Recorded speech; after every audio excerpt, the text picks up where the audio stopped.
같이 봉독해 올려드리도록 하겠습니다. 시작. 이 말씀은 살아계신 하나님의 말씀입니다. 하나님의 뜻은 이것이니 너희의 거룩함이라 곧 음란을 버리고 각각 거룩함과 존귀함으로 자기 아내를 대할 줄 알고 하나님을 모르는 이방인과 같이 세욕을 따르지 말고 이 일에 분수를 넘어서 형제를 해하지 말라.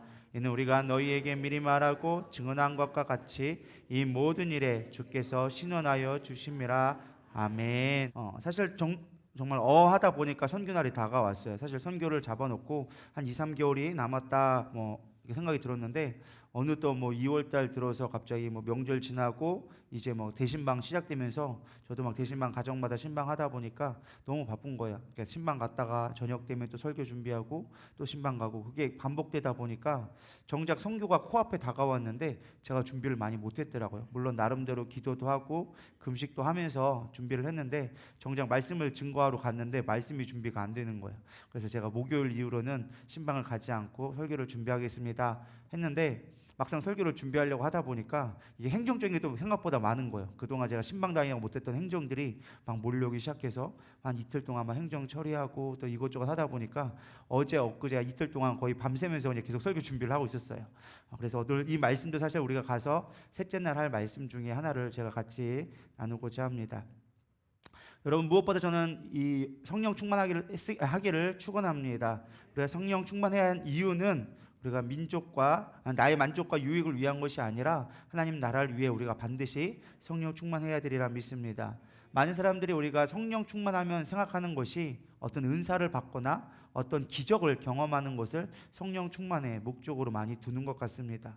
그러나 사실은 이 기적과 은사의 목적이 무엇이냐 깊이 생각해 보면 그것이 하나님 앞에 빗된 삶을 사는 것이라는 걸 금방 깨달을 수가 있습니다. 근데 많은 사람이 단순하게 어떤 은사를 갖고 있는 것, 왜? 내가 이만큼 신령하다, 내가 이만큼 거룩하다라는 것을 마치 자랑하듯이 나 이런 은사가 있어, 나 이런 기적을 경험했어 라는 어떤 자기 표현의 방법으로 은사들을 많이 구하는 것 같습니다. 그러나 우리가 반드시 성령 충만하고 은사와 우리 기적을 경험해야 되는 이유와 목적은 단 하나입니다. 바로 선교하기 위해서라는 거예요. 복음 증거하기 위해서 은사가 필요한 거고 하나님 우리 기적들을 경험해야 한다라는 것입니다. 성경에 보면 구원을 여러 가지로 표현합니다. 예수님이 십자가에 죽으시고 부활하신 것을 구원의 시작이라고 얘기하고요. 우리가 그 복음을 믿음으로 말미암아 변화된 삶으로 살아가는 것을 성화의 구원이라고 얘기합니다. 거룩해져야 한다는 거예요. 그리고 예수님이 이 땅에 오심으로 말미암아 이루어질 나라를 구원을 영화의 구원이라고 얘기합니다. 우리가 지금 이루어야 될 구원은 어떤 구원이에요?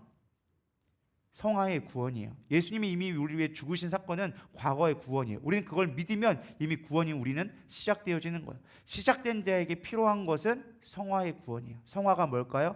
거룩해지는 거예요. 우리 성도들은 무조건 거룩해져야 되리라 믿습니다. 그렇다면 거룩이 무엇인가 우리 좀 생각해 봤으면 좋겠습니다. 여러분, 거룩이 뭐라고 생각하십니까? 많은 사람들이 생각하는 것들이 대부분 예배 잘 드리는 거, 기도 열심히 하는 거, 착하게 사는 거라고 생각합니다. 물론 틀린 말은 아닙니다. 그거는 거룩의 열매로서 우리가 착하게 살아야 되고 우리가 거룩한 경건의 삶을 살아가는 것도 분명히 필요합니다. 그러나 더 중요한 건 오늘 생각하고자 하는 건 어떤 거룩의 어떤 행동이나 열매가 아니라 저는 거룩의 본질적인 부분을 우리가 좀 생각해 보기를 소망합니다. 베드로전서 1장 15절에 16절에 이렇게 기록해 주고 있습니다. 오직 너희를 부르신 거룩한 이처럼, 우리를 불러주신 거룩한 이가 누구예요? 하나님처럼 너희 모든 행실에 거룩한 자가 되라. 기록되었으니 내가 거룩하니 라고 얘기해주고 있습니다. 오늘 레위기에 있는 말씀이었어요. 이스라엘 백성들을 애굽 땅에서 구원해냅니다. 하나님이 이스라엘 백성을 구원시켜줬어요. 그들에게 자유를 주었어요. 그리고 그들의 광야 가운데 있을 때 하나님이 한 가지를 명령합니다. 무슨 말씀을 주셨습니까? 내가 거룩하니 너희도 거룩하라 라고 얘기합니다. 그 말씀을 가지고 베드로가 똑같이 이 말씀을 저격한 거예요. 너희들도 또 하나님이 우리 보고 거룩하라고 했으니까 하나님이 내가 거룩하라고 했으니까 너희도 거룩하라는 말씀으로 살아가라 라고 하는 말씀이다 라는 것입니다. 그럼 거룩은 도대체 무엇이냐? 우리가 출애굽 우리 과정을 보면은 알 수 있는데 거룩의 가장 큰 본질은요, 사랑이다 라는 거예요. 거룩은 많은 사람들이 어떤 행위적인 거룩을 많이 생각하는데 진짜 거룩의 중심한 본질은요, 하나님의 사랑에서부터 거룩이 시작되어진다라는 것입니다. 여러분, 하나님은 전능하십니다. 믿으십니까? 하나님은 모든 걸 할 수 있습니다. 믿으십니까? 근데 만약에 하나님의 그 전능함을 가지고 우리를 제압하고 통제하면서 우리가 하나님을 사랑할 수밖에 없게 만든다면 여러분, 하나님을 사랑할 수 있을까요? 예를 들어 보겠습니다. 여러분들이 이해하기 쉽게끔, 어떤 사람이 자기를 사랑하라고 그 사람을 철저하게 자기 집에다가 가둬놓습니다. 딴 데는 가지도 못하게 만듭니다. 나만 바라보라고 합니다. 우리는 그걸 세상 속에서 뭐라 그러죠? 스토킹이라고 합니다. 스토킹. 그걸 사랑이라고 얘기하지만 사실은 그건 사랑이 아니라 그거는 범죄에 해당하는 부분이죠. 하나님은 사실 우리에게 그런 능력이 있으세요. 얼마든지 우리가 그렇게 만들 수 있어요. 예를 들어 보면 예배 드리는 자에게는 엄청난 축복을 줍니다. 그가 상상하는 모든 것들이 이루어지기 시작합니다. 근데 예배를 드리지 않고 하나님을 사랑하지 않는 자에게는 하늘에서 갑자기 천둥번개가 치거나 어떠한 벌을 내려서 재앙을 내려서 그들을 멸하실 수 있는 하나님이세요. 얼마든지 성경 속에 그런 일들이 기록되어져 있어요. 근데 하나님이 사랑하는 방법이 과연 그런 방법일까요? 그거는 스토킹 방법이라는 거예요. 너 나 안 사랑해? 너 나 사랑하지? 어이구 잘했어. 이거는요, 하나님의 사랑 방법이 아니라는 거예요. 그거는 우리가 하나님의 사랑을 오해한 거예요. 우리는 그것을 범죄라고 얘기하면서 막상 하나님은 우리가 그렇게 사랑해달라고 얘기할 때가 많아요. 하나님, 내가 하나님을 섬기잖아. 예배하니까 하나님 나에게 복 주세요. 저들은 하나님 안 믿으니까, 하나님 똑바로 안 섬기니까 벌 줘야 되지 않나요? 라고 하는 게 우리가 하나님의 사랑을 잘못 오해하고 있다는 거예요. 그러니까 우리가 거룩을 온전하게 이룰 수가 없는 거예요. 왜? 하나님의 사랑을 그런 편협적인 사랑으로 바꿔버렸기 때문에 그렇다라는 것입니다. 하나님은 그런 사랑이 아니라는 거예요. 아가페의 사랑이라고 얘기하고 있습니다. 전인적인 사랑이라는 거예요. 전부를 줄 수 있는 사랑이다라는 것입니다. 어떤 걸 요구해서 받는 사랑이 아니라는 거예요. 부모가 자녀를 사랑할 때 아가페 사랑한다고 하지만 사실은 아가페가 사랑이 아니에요. 에로스 사랑이 훨씬 더 강해요. 에로스는요, 어떤 조건적인 사랑이에요. 그러나 아가페의 사랑은 무조건적인 사랑입니다. 우리는 부모가 자녀에게 무조건적으로 사랑한다고 얘기하지만 사실 그렇지 않아요. 저희 어머님이 항상 저한테 하는 말씀이 있습니다. 내가 너한테 한 걸 절대 잊지 말아라. 그러면서 내가 너는 나한테 무슨 말도 하면 안 돼. 내가 너한테 어떻게 했는데 라고 항상 얘기합니다. 아가페 사랑인 것처럼 보이지만 사실은 아가페 사랑이 아니라 조건적인 사랑이에요. 내가 이렇게 했는데 너 이렇게 안 해주면 너 알아서 해. 우리 아이들한테 항상 그래요. 내가 너 이렇게 했는데 너는 나한테 안 해줘. 이렇게 항상 하거든요. 우리가 부모가 자녀를 사랑하는 것도 사실은 아가페 사랑이라고 얘기하지만 한계적 사랑이라는 거예요. 제가 부모님의 어머님의 사랑이 절대 부족하다라고 얘기하는 게 아니에요. 어떠한 형태를 얘기한 것뿐이에요. 저는 어머니를 너무 사랑하고 항상 존경하지만 따질 건 따져보자 이거예요. 할렐루야. 웃자고 하는 얘기고요. 한 예를 들어보겠습니다. 만약에 우리 지금 중고등부가 있는데 갑자기 BTS가 와가지고 세은이한테 가가지고 내가 널 사랑해, 나의 사랑을 받아줘 하면은 세은이 어떨 것 같아요? 기절할 거예요 아마. 오메 BTS가 나를 사랑하는데 난리 날 거예요. 우리 남자친구들은 할 게 없죠. 우리 블랙핑크나 우리 또 요즘 누가 좀 누구? 아이원 뭐 이런 얘들이 와가지고 저를 사랑한다고 얘기해봐. 승민은 어떨 것 같아? 쟤는 아직 모르는 것 같아. 눈이 껌뻑거리니까 아직 사랑을 모르는 나이인 것 같아.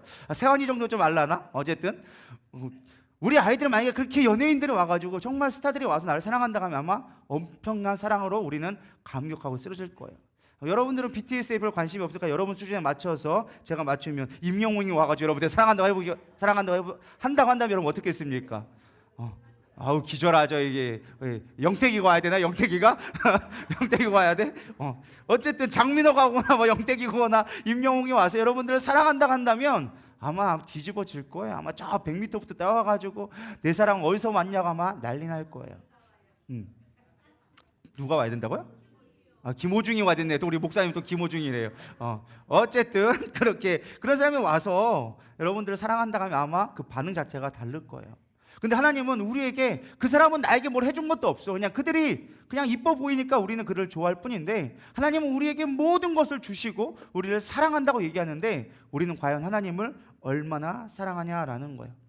그래서 하나님이 이런 말씀을 하십니다. 신명기 4장 23절에 내 하나님 여호와는 소멸하는 불이시요 질투하시는 하나님이다 라고 얘기하고 있어요. 내가 질투하고 있어. 내가 너에게 모든 걸 주고 나를 좀 사랑해 주라고 얘기하는데 내가 임영웅보다 김호중보다 내가 훨씬 더 아름답고 훨씬 더 내가 모든 걸 해줄 수 있는데 왜 나를 사랑해 주지 않니? 나 질투한다 라고 얘기해 주고 있는 거예요. 여러분 이 말씀이 어떻게 들려지시나요? 그냥 하나님은 질투하는 하나님이서 삐진 하나님, 속 좁은 하나님 이런 하나님으로 보이나요? 그분이 얼마나 위대하시고 얼마나 크고 얼마나 아름다우시고 얼마나 크신 분인 줄을 깨달을 때 우리는 온전하게 거룩해질 수 있다는 거예요. 하나님이 우리를 사랑해 주십니다. 그 사랑으로 자신의 독생자까지 주셨어요. 하나님이 세상을 이처럼 사랑하사 독생자를 주셨으니 하나님은 그렇게 우리를 사랑해 주셨다라는 거예요. 왜요? 그분이 거룩하기 때문에, 그분이 사랑이기 때문에. 사랑이 곧 거룩이라는 거예요. 하나님은 사랑이시라. 그분이 사랑하기 때문에 그 사랑이 희생적 사랑으로 우리에게 주셨다라는 거예요. 그 사랑 자체를 거룩이라고 얘기하는 거예요. 내가 거룩하니 너희도 이제 뭐하라? 거룩해라. 다시 말하면 너희도 나를 사랑하라 얘기하는 거예요. 근데 우리는 하나님을 사랑하지 않고 다른 걸 바라본다라는 거예요. 여러분, 우리가 거룩의 또다시 두 번째 모습이 무엇이냐? 그 본성은 무엇이냐? 순결이에요. 순결. 사랑의 가장 아름다운 모습은요, 순결한 사랑일 때 아름답게 되어진다라는 것입니다. 우리 에스겔서 16장에 보면 하나님의 사랑과 우리들의 태도가 명확하게 묘사되어진 부분이 있습니다. 우리 에스겔서 16장 3절에서 13절 말씀을 같이 보도록 하겠습니다. 여러분 한번 읽어보도록 하겠습니다. 시작. 이르기를 주 여호와께서 예루살렘에 관하여 이같이 말씀하시되 내 근본과 난 땅은 가나안이요 내 아버지는 아모리 사람이요 내 어머니는 헷 사람이라. 내가 난 것을 말하건대 내가 날 때에 내 배꼽줄을 자르지 아니하였고 너를 물로 씻어 정결하게 하지 아니하였고 내게 소금을 뿌리지 아니하였고 너를 강보로 싸지도 아니하였나니 아무도 너를 돌보아 이 중에 한 가지라도 내게 행하여 너를 불쌍히 여긴 자가 없었으므로 내가 나던 날에 내 몸이 천하게 여겨져 내가 들에 벌어졌느니라. 내가 내 곁으로 지나갈 때에 내가 피투성이가 되어 발짓하는 것을 보고 내게 이르기를 너는 피투성이라도 살아있으라. 다시 이르기를 너는 피투성이라도 살아있으라 하고 내가 너를 들의 풀같이 많게 하였더니 내가 크게 자라고 심히 아름다우며 유방이 뚜렷하고 내 머리털이 자랐으나 내가 여전히 벌거벗은 알몸이더라. 내가 내 곁으로 지나며 보니 내 때가 사랑을 할 만한 때라. 내 옷으로 너를 덮어 벌거벗은 것을 가리고 내게 맹세하고 언약하여 너를 내게 속하게 하였느니라. 나 주 여호와의 말이니라. 내가 물로 내 피를 씻어 없애고 내게 기름을 바르고 수놓은 옷을 입히고 물돼지 가죽신을 신기고 가는 배로 두르고 모시로 덧입히고 폐물을 채우고 팔고리를 침목에 끼우고 목걸이를 목에 걸고 코걸이를 코에 달고 귀걸이를 귀에 달고 화려한 왕관을 머리에 씌웠나니 이와 같이 내가 금, 은 장식으로 가는 배와 배 수놓은 것을 입으며 또 고운 밀가루와 꿀과 기름을 먹음으로 극히 곱고 형통하여 왕후의 지혜에 올랐느니라. 네, 많이 읽으셨지만 사실 여러분 머리에 별로 들어오지는 않을 것 같아요. 도대체 무슨 말씀이야? 라고 읽었는데 정리 제가 이야기로 이야기하도록 하겠습니다. 왕이 어느 날 광야를 건너가게 되어집니다. 그 광야에 근데 버려진 그냥 탯줄도 떨어지지 않은 순수한 그냥 핏덩이인 아기가 버려져서 유기되어져 있는 거예요. 그 모습을 보고 왕이 너무나 불쌍하여져서 그 아이를 데려다가 옵니다. 사실 거기 있으면 핏덩어리 있다는 건 언제 들짐승에 잡혀 먹거나 혹은 그냥 그 아이가 말라 죽을 수 있는 아주 뜨거운 아주 열악한 환경이었습니다.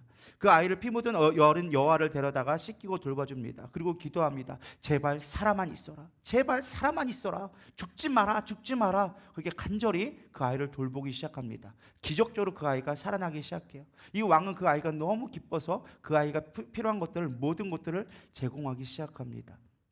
근데 그 아이가 이제 어느덧 자라서 성인이 되옵니다. 근데 여기 뭐라고 나왔느냐? 내가 알몸으로 있었다라고 얘기합니다. 성인이 되었는데 알몸이 되었다. 이걸 여러분 생각하는 어떠한 야한 걸로 생각하시면 안 됩니다. 그 네이크드 벗었다라는 게 아니라 신분이 없다라는 거예요. 왜? 버려진 자니까.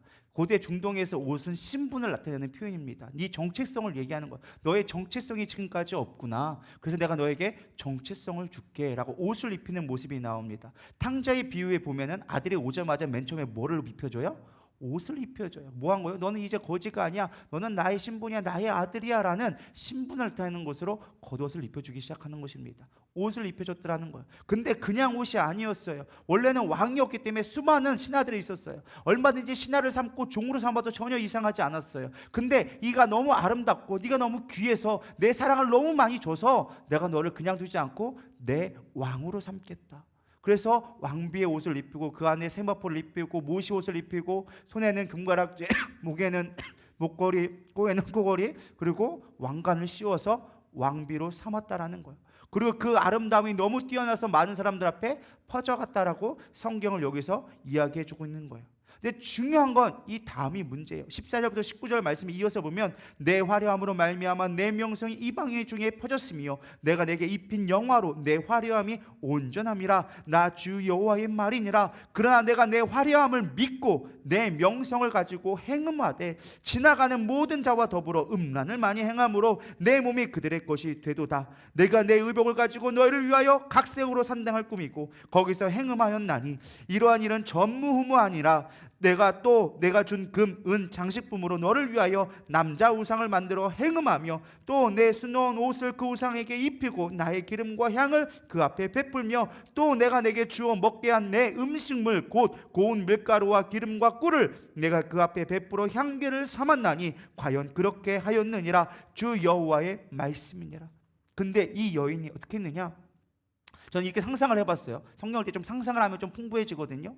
이 왕이 사실은 아무리 젊은 나이에 이 어린아이를 했다고 해도 어린아이가 성인이 될 만큼 크면 왕은 아마 나이가 먹었을 것 같아요. 그냥 제 엄마 내 상상이에요. 그러다 보니까 사실 이 남자한테 왕한테 별 볼 일이 없는 거야. 나에게 모든 거는 해줄 수 있는데 별로 나에게 실질적으로 다가오지 않아. 그러니까 이 젊은 여인이 사실 음욕이 발동되어져서 수많은 남성과 이제 관계를 맺기 시작하는 거예요.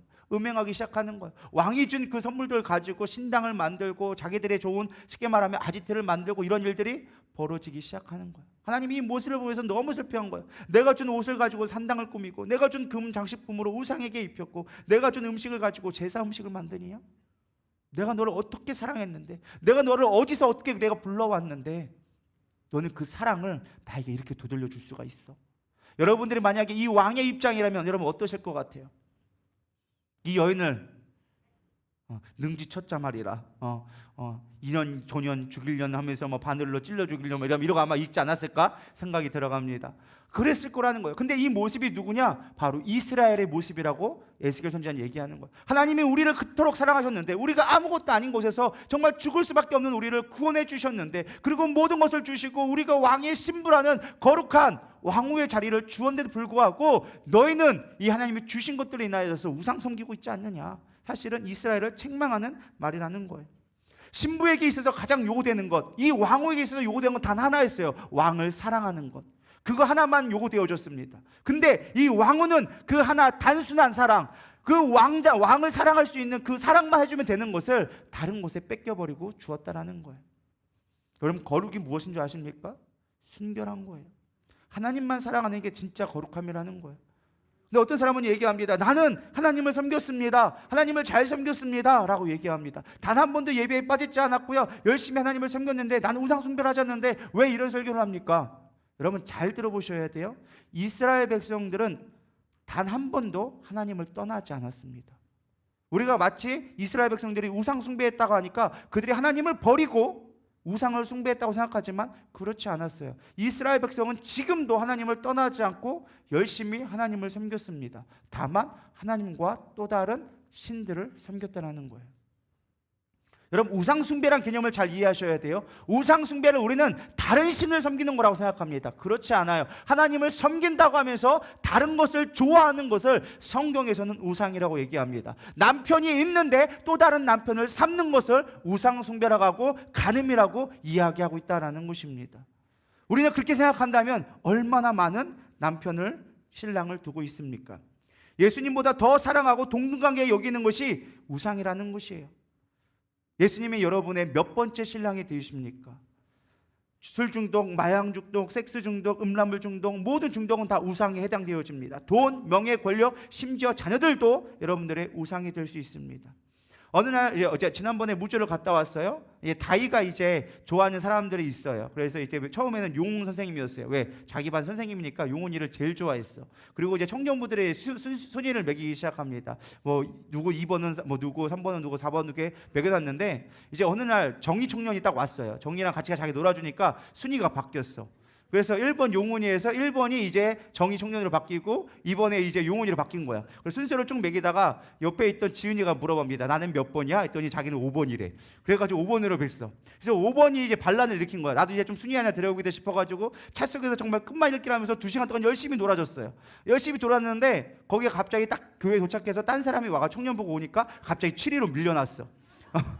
그래가지고 아무리 노력했던 게 아무 그냥 헛수고가 되어졌어요. 제가 왜 이야기를 하느냐? 여러분들이 하나님의 순위를 매길 때 몇 번으로 매길 수 있냐는 거예요. 우리가 수없이 많은 순위를 매길 때 너무나 많은 것들로 인하여져서 예수님이 과연 어느 순위에 들어갔냐라는 거예요. 하나님이 원하시는 순결은 무엇이냐? 예수님이 1번 되기를 원하시는 거예요.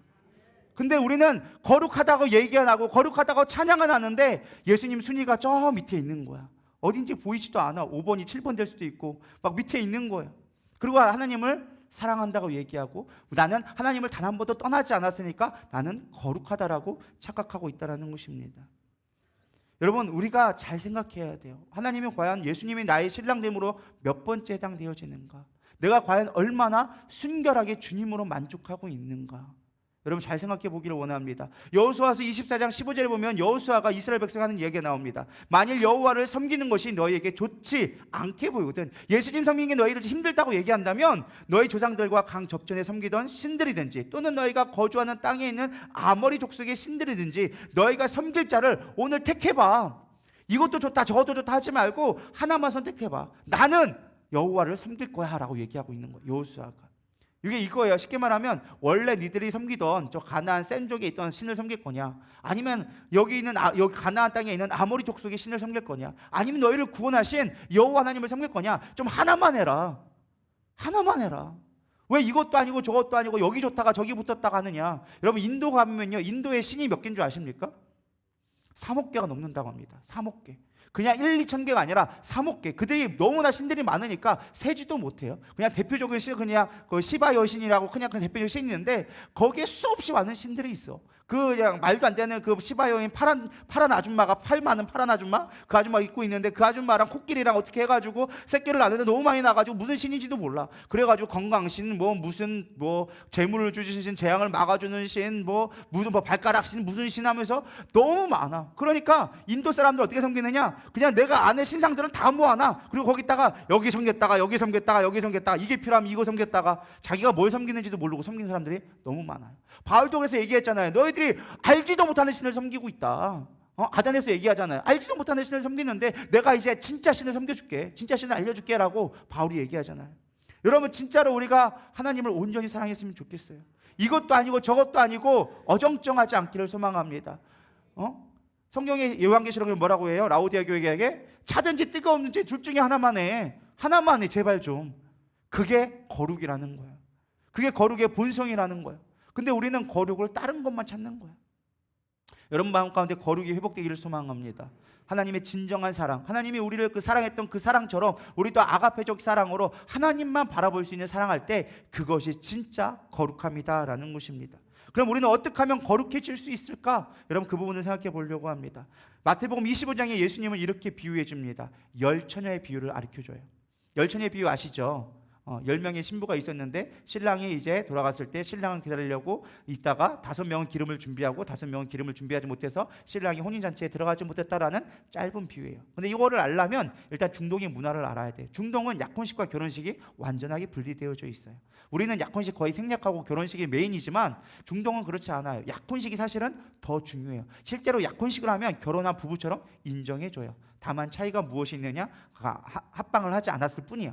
근데 실제로 이제 법적인 효력이 약혼식에서 나오는데 이제 신랑이 뭘 하느냐? 약혼식을 딱 가지면 양가 측에서 이제 예물을 교환하고 약혼식을 하면 신랑은 집에 돌아가서 신랑 집에 가서 거기 가서 이제 집을 짓고 그 다음에 혼인 잔치를 할 수 있는, 거기는 보통 일주일 가량 혼인 잔치를 합니다. 우리야 뭐 짧게 끝나지만 뭐 짧게는 3세에서 부자는 뭐 일주일 가량 하는데 거기에 있는 마을 사람들을 전체를 초청해요. 그리고 그들을 7일 동안 그냥 놀고 먹게 할 수 있게끔 완전하게 준비를 해야 돼요. 그게 신랑이 준비해야 되는 거예요. 그러니까 웬만한 재력이 있지 않고서는 사실은 그렇게 일주일치를 삼시세끼를 먹여가면서 잔치를 벌인다는 게 쉬운 일이 아닌 거예요. 그러니까 짧게는 몇 개월에서 길게는 몇 년이라는 시간을 신랑이 준비해 와야 돼요. 그러니까 언제인지를 알 수 없어. 신랑의 능력에 따라서 달라지는 거예요.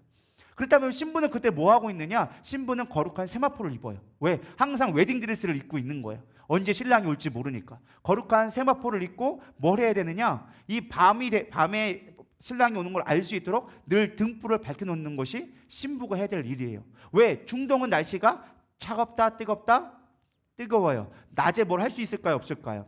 없어요. 나갔다 하면 다 죽어. 그러니까 이들의 주로 행사들은 다 거의 다 밤에 일어나요. 그러니까 신랑이 언제 올까요? 꼭두 새벽부터 오지 않아. 밤에 와. 밤에 와서 신부를 초청해서 데리고 가야지만 그때야 비로소 혼인예식이 시작되어지는 거야. 그러니까 신랑이 언제 올지는 몰라. 어느 밤에 올지를 몰라. 그러니까 신부는 늘 등불을 밝혀서 신랑이 오기만을 기다리고, 신랑이 왔을 때 그 신랑을 보고 그 신부가 맞는지, 신랑이 맞는지 확인한 다음에 그걸 가마를 타고 가야 되는 거예요. 혼인잔치. 이것을 가지고 예수님은 비유해 준 거였어요. 너희들이 기름 등불을 준비해라. 이 등불이 꺼지면 신부가 신랑을 맞이할 수가 없다라고 하는 것을 비유적으로 얘기하고 있는 거예요. 여기에 영적인 교훈이 있습니다. 이 기름은 무엇이냐? 바로 성령님을 이야기합니다. 항상 거의 꼭은 아니지만 거의 맞아요. 기름은 거의 성령님을 얘기해요. 근데 이 기름을 담을 우리에게 무엇보다 등불이 필요해요. 이 등불이 뭘까요? 거룩함이에요. 이 신부의 거룩한 세마포, 신부의 거룩한 등불을 준비되어졌을 때만이 그가 신랑이 왔을 때 맞이할 수 있다는 거예요. 이 등불은 무엇을 얘기하느냐? 우리의 성품을 이야기합니다. 하나님이 임재하셔서 우리 가운데 기름을 부어줄 수 있어요. 그럼 어떤 은사가 나타나고 어떤 성령의 능력이 나타날 수 있어요. 중요한 건 그것이 일회성이 될 수 있다는 거예요. 왜 우리가 거룩할 때 기도하면 우리가 거룩해지지 않나요? 맞아요. 근데 중요한 건 기름을 부었는데 기름을 담아놓을 그릇이 없다면 그 기름이 어떻게 되어질까요? 흘러가 없어져 버리는 거예요. 그러니까 뭐야? 등불에 기름을 준비할 등불을 준비하라는 거예요. 늘 거기다 기름을 충만하게 채워놓으라는 거예요. 그 기름을 채우기 위해서 무엇보다 필요한 건 등불이 무엇보다 필요한 거예요. 여러분, 많은 사람들이 거룩한다라는 것을 말씀을 많이 아는 걸로 착각합니다. 거룩하다는 건 어떻게 기도하고 금식하면 우리가 거룩해진다고 생각합니다. 아니요, 그걸로 우리가 거룩해지는 게 아니라는 거예요. 거룩은 우리의 삶이에요. 우리의 성품이에요. 믿으십니까? 그래서 이 성품이 준비되는 건 일회적으로 되는 게 아니라는 거예요. 벼룩치기처럼 공부해서 갑자기 성경 지식이 늘어났다고 거룩해지는 게 아니라는 거예요. 아는 게 중요한 게 아니라 아는 대로 살아갈 수 있는 삶이 우리의 거룩함을 나타내는 증거다라는 거예요. 그래서 오늘 뭐라고 나와 있어요? 너희들은 거룩히 행하라 라고 이야기하는 거예요. 거룩을 알라라고 하지 않았어요. 거룩히 행하라 라고 이야기해주고 있다라는 것입니다. 거룩은 성품이에요. 반드시 우리 삶으로 훈련되어져야 돼요. 실패를 경험해보고 사람들과의 관계 속에서 우리는 거룩을 경험할 수 있어야 된다는 것입니다. 하나님의 말씀대로 살아가기 위해 몸부림칠 때 우리는 거룩해질 수 있다라는 것입니다. 무엇보다 우리 안에 있는 죄된 본성을 없애버려야 돼요. 우상을 제거할 수 있어야 한다라는 것입니다. 아까도 얘기했죠. 거룩의 본성이 뭐라고요? 사랑과 순결이라는 거예요. 순결할 때 우리는 거룩해질 수 있는 거예요. 우리가 음란하다는 거, 우리가 세상에 우상 숭배했다는 건 뭐예요? 세상을 사랑한다라는 거거든요.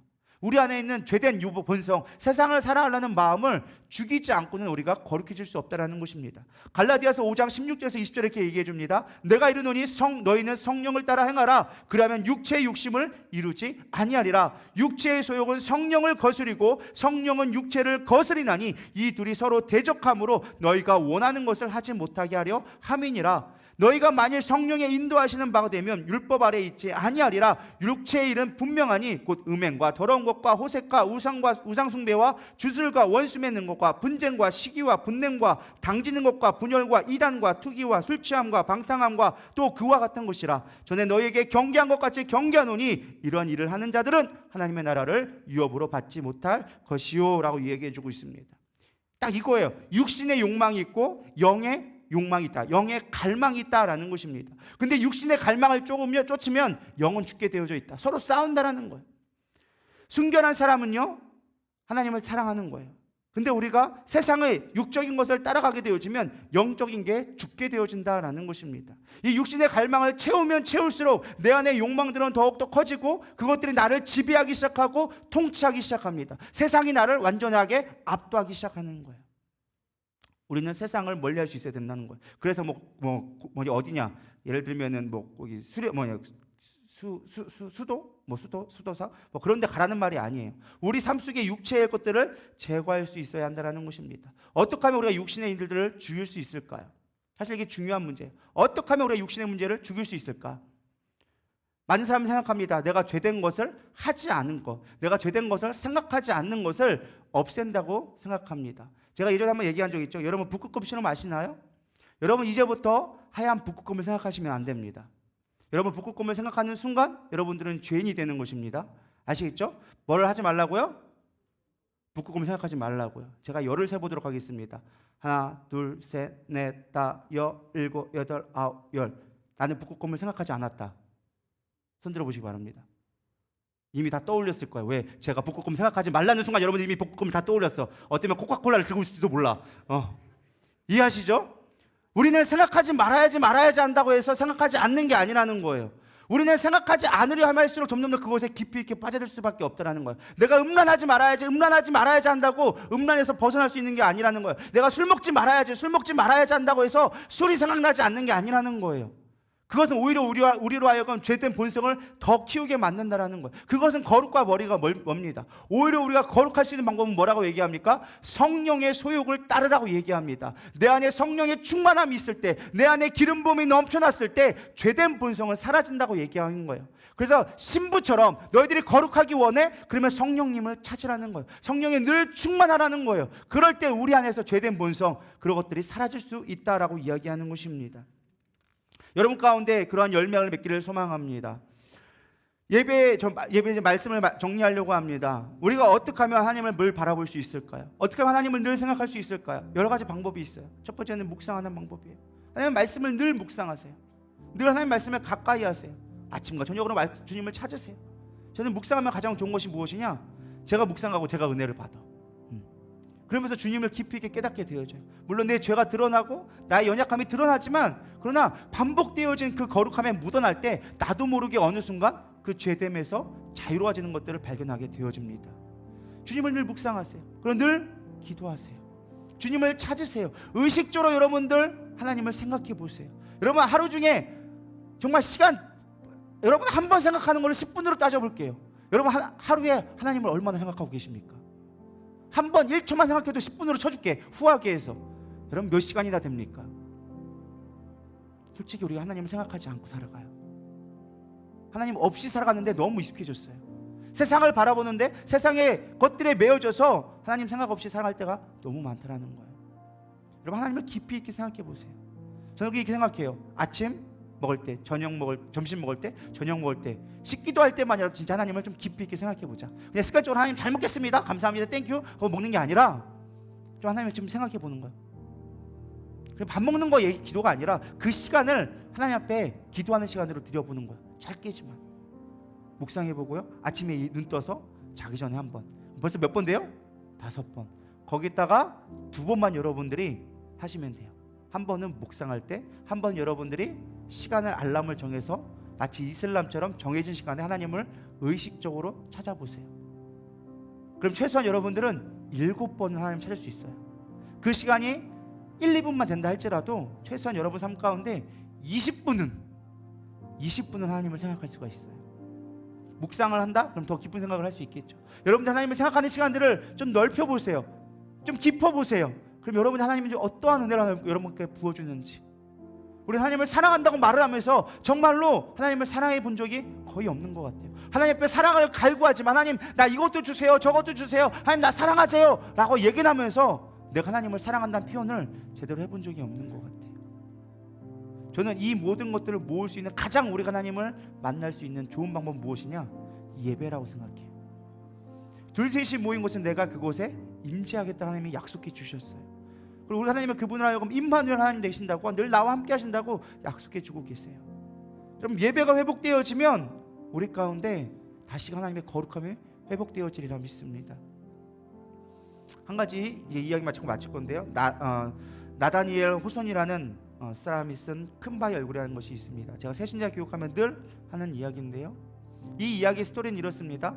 한 마을에 큰 미국의 도시에 큰 얼굴이 가진 바위가 있었어요. 근데 그 마을엔 전설이 있었어요. 그 얼굴과 똑같이 생기는 사람이 생긴 똑같은 영웅이 이 마을에서 날 거라는 그런 전설 같은 게 있었어요.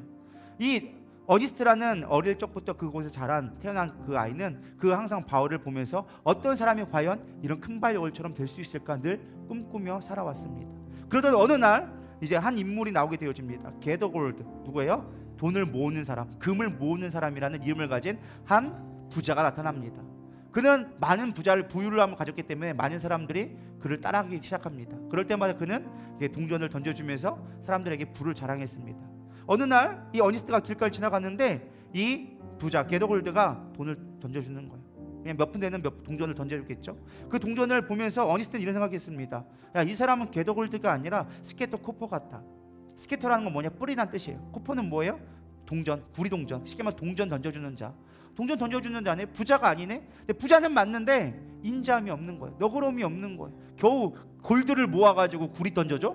아, 이건 아니잖아. 이 사람은 정말 큰 바위 얼굴이 아니야 라고 생각하게 되어졌습니다.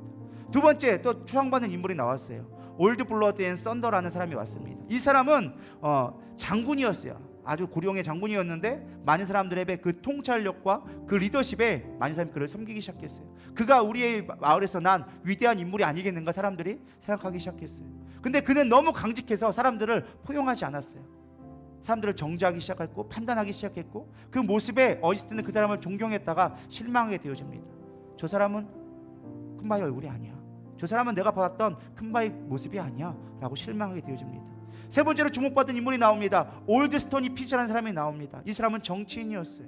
그래서 그 말 한마디로 많은 사람들을 흔들 수 있는 사람이었어요. 많은 사람한테 인기를 얻고 많은 사람들 앞에 지지율이 올라갔지만 그는 냉철하게 자기에게 유익된 것만을 찾는 모습을 어니스트는 발견하게 되어집니다.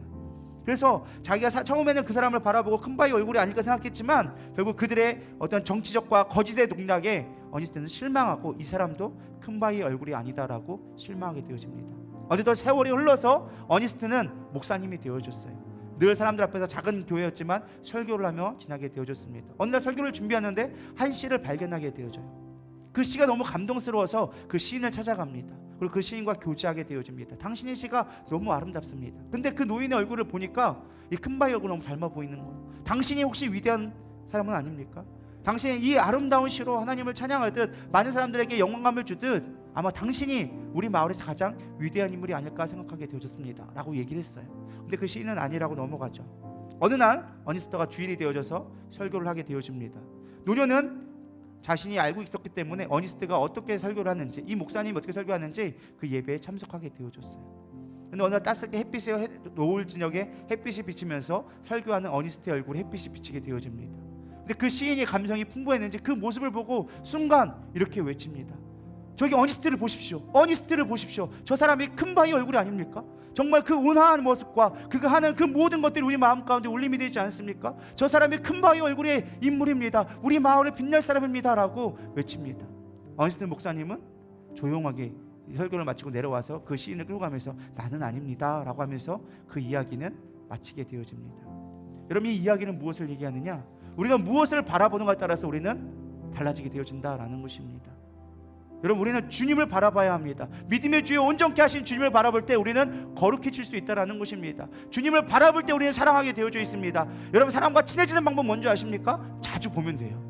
그 사람 사랑하고 싶습니까? 자주 만나고 자주 이야기하고 함께하면요 그 사람 사랑하게 되어져 있어요. 하나님은 우리를 그렇게 사랑하기 원하세요.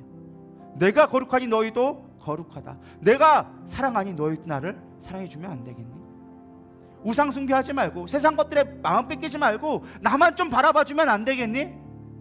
그럴 때 내가 너희를 거룩하다고 얘기해 주는 거예요. 순결하다고 얘기해 주는 거예요. 그럴 때 갈라디아서 5장 21, 23절 말씀이 나옵니다. 성령의 열매 나오죠. 사랑과 희락과 화평과 오래 참음과 자비와 양성과 충성과 온유와 절제니 이것들을 금할 법이 없느니라. 여러분 가운데 이런 성령의 열매들을 맺기를 축원합니다. 이게 거룩의 열매예요. 여러분, 우리 그리스도인으로서 이런 열매를 맺을 수 있는 자가 되기를 소망합니다. 거룩은 어떤 행실도 물론 중요하지만 거룩의 본질은 우리의 성품에 달려있는 거예요. 훈련하세요. 주님을 찾으세요. 그러면 말미암아 주님이 주시는 마음에 순종하며 주님만 바라보세요. 그러면 우리는 거룩하게 되어져 있어요. 사랑하게 되어져 있어요. 여기에 있는 성령의 열매처럼 많은 희락과 화평을 맺게 되어져 있어요. 여러분들이 거룩한 자로 거듭나기를 소망합니다. 육신의 소욕을 죽이고 주님을 찾을 수 있기를 소망합니다. 우리 이 시간 거룩하신 하나님 주께 찬양 올려드립니다. 우리 고백하면서 우리의 기도로 나아가도록 하겠습니다.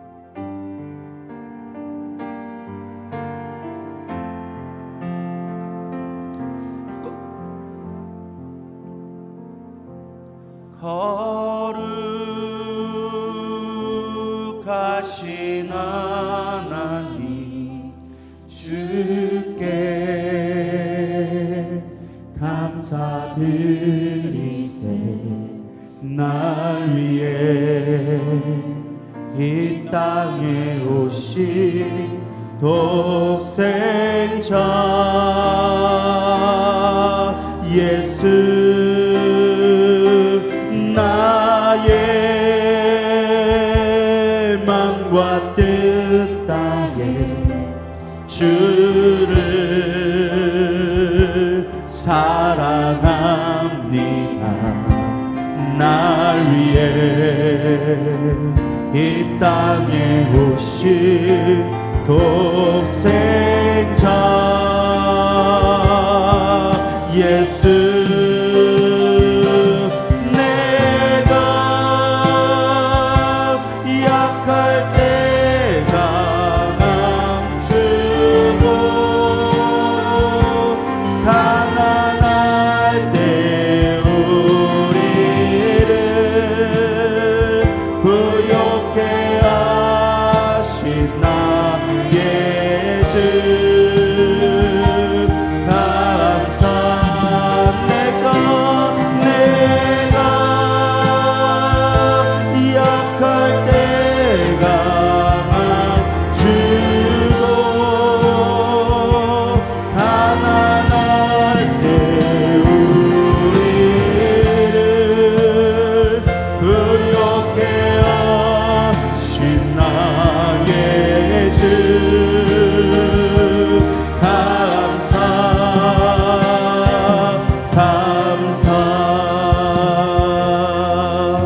말씀을 생각하면서 성도의 가장 중요한 본분은 거룩한 것입니다.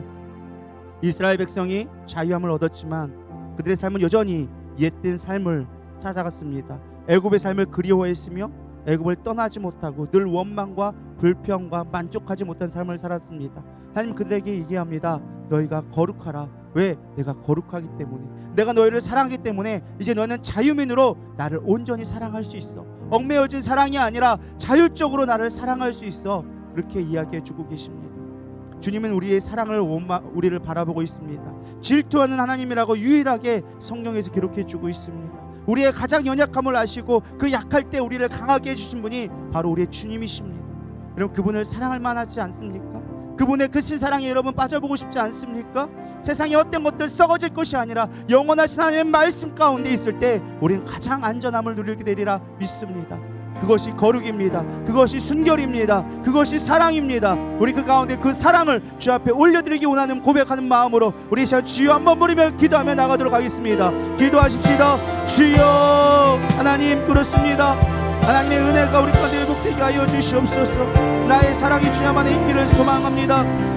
하나님의 웬늘스러워 그라바 연데스카 하나님의 와와발라이야 큰늘스러워 그라바라워 그란늘스러워 그라바바바바바 비비빌리 큰늘스러워 그라바 큰늘스러워 그라바바바바바바바 비비빌리스크러워 그라바바바바바발라이야 큰늘스러워 그라바바.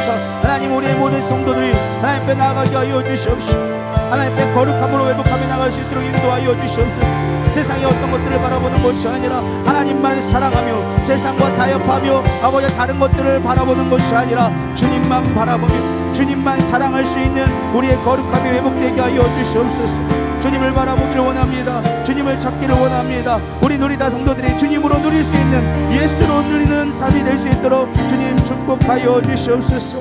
하나님께 원합니다. 인도하여 주시옵소서. 하나님 감사합니다. 우리가 거룩해야 될 이유는 하나님 세상의 열방 가운데 하나님의 사랑을 나타내기 위함입니다. 내가 하나님을 사랑하지 않는데 어떻게 아버지 세상 사람들에게 하나님은 사랑이라고 얘기할 수 있겠습니까? 그분의 사랑을 경험하지 않고 그분을 바라보지 않는데 어떻게 세상 속에서 하나님의 빛의 됨을 나타낼 수 있겠습니까? 하나님 이 시간 우리 가운데 사랑을 회복하게 하여 주시옵소서. 세상에 썩어질 것에 마음 드는 것이 아니라 간음하며 하나님 음란을 행하는 것이 아니라 하나님만 바라보는 순결한 신부가 되게 하여 주시옵소서. 기름 부음 받 충만 성령의 충만함으로 말미암아 주님의 사랑에 거하는 자들 될 수 있도록 인도하여 주시옵소서. 이제 특별히 오늘 기도한 것은 오늘 제 선교를 떠나합니다. 주님의 사랑을 받은 것을 전하러 아버지 그 열방에 따르게 아버지가 나아갑니다. 아버지 그 황무지 땅에 하나님이 열매 맺게 하여 주시옵시고 우리 선교사님이 위로받아서 다시금 하나님의 사랑을 회복함으로 말미암아 힘을 얻고 하나님의 복음을 증거하는 그런 아름다운 열매가 맺어질 수 있도록 축복하여 주시옵소서. 함께하는 우리 선교팀 가운데도 함께하여 주시옵시고 동행하는 그 모든 가운데 사랑하는 마음으로 서로 용납하며 서로 이해하며 하나 될 수 있도록 붙들어 주시옵시고 어떠한 위험과 환난이 온다 할지라도 주님의 보호하심을 신뢰하며 나갈 수 있는 우리의 모든 아버지 선교팀 될 수 있도록 인도하여 주시옵소서.